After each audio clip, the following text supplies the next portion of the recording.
Data is the new oil. We've all heard that phrase before. And there's more to data than just GDPR implementations and personal data. In the fintech sphere, with the rise of AI, machine learning and open banking, our team has been having a lot of conversations with our clients around the protection and exploitation of data. Whether from a customer perspective, what can I do with this data? Or from a supplier perspective, how can I protect the rights to use and disclose my data? Either way, the key areas of focus are the IP rights in data and what the contract says. There are overlapping IP rights in relation to data, and there are sometimes no IP rights in data. And my colleague Toby will be expanding upon that. Regardless of whether there are IP rights in data, often suppliers will seek to impose restrictions on what you can and can't do with the data in the contract. And you see that most often in the market data ecosystem. This short video will set out our thoughts on some key areas. What are the key IP rights in relation to data? How can you protect the IP rights in relation to data? And some drafting tips and tricks. In most countries, data isn't considered a form of property, so it isn't protected by the same property rights which apply to physical objects. But data can be protected by an overlapping collection of IP and other rights, which need to be navigated when you're dealing with data in commercial transactions. From a European perspective, the most important IP rights which can protect data are copyright, which can protect either the data itself or a database in which it's stored, and a separate EU database right. However, it's important to recognise that IP rights only apply to some types of data. For data to be protected by copyright, the way the data is expressed needs to be the intellectual creation of an author, which reflects their personality. This often won't apply where the data is automatically generated or is a simple record of a particular fact. It's unlikely to be protected by copyright. Database copyright is also limited in scope. It only arises where the selection or arrangement of the data in the database is an intellectual creation, and even where this protection exists, it only applies to the database as a whole and doesn't protect the individual data elements. Aside from copyright, EU database right can also protect against extraction or reutilisation of the contents of a protected database. But in order to obtain a database right, you need to show that the person making the database has a connection with the EU and they've made a substantial investment in obtaining, presenting or verifying the contents of the database. If you can show that there are IP rights protecting your data, you can contractually license those rights to control how a third party uses your data. Aside from IP rights, where the data is confidential, you can also protect it against disclosure or misuse using the law of confidence.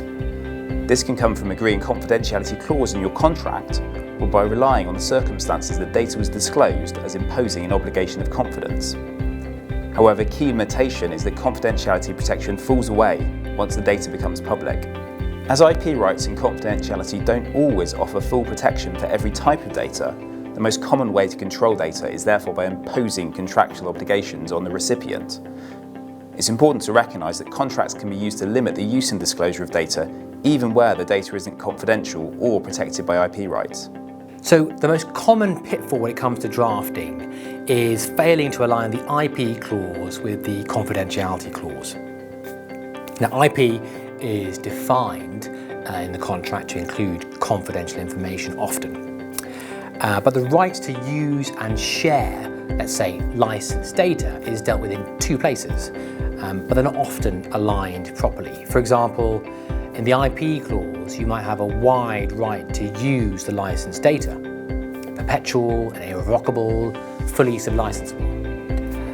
But then, to the extent that licensed data includes confidential information, the right to use that confidential information is restricted. You can only share it as long as you keep it confidential, so it's not fully sublicensable.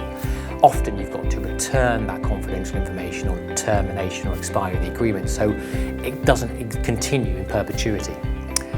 The cleaner option in my mind is to remove confidential information from the IP definition and deal with the use and disclosure of confidential information separately in a confidential information clause and check that clause aligns properly with the IP provisions.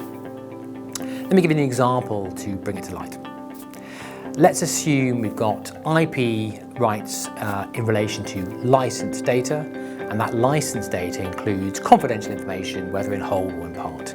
And let's look at it from a supplier perspective. So the supplier is receiving this license data from the customer. So make sure the supplier's got an appropriately wide license to use that license data for the agreed permitted purpose. Then make sure the license is clearly set out to be subject to the confidentiality clause. And then in the confidentiality clause, you could have a subparagraph called confidential information in the license data. And you could state, to the extent the license data includes confidential information, then the following principle shall apply. The supplier has the right to use that confidential information in the license data for the agreed permitted purposes, and those permitted purposes need to align with the license provisions. The supplier has the right to disclose the confidential information included within the license data to subcontractors or other third parties, provided they all keep it confidential. And finally, the supplier has the right to continue to use the confidential information included within the license data post-termination or expiry, provided they keep it confidential. That's the best position for the supplier. It aligns the IP provisions with the confidentiality clause, but all that obviously is subject to negotiation with the customer.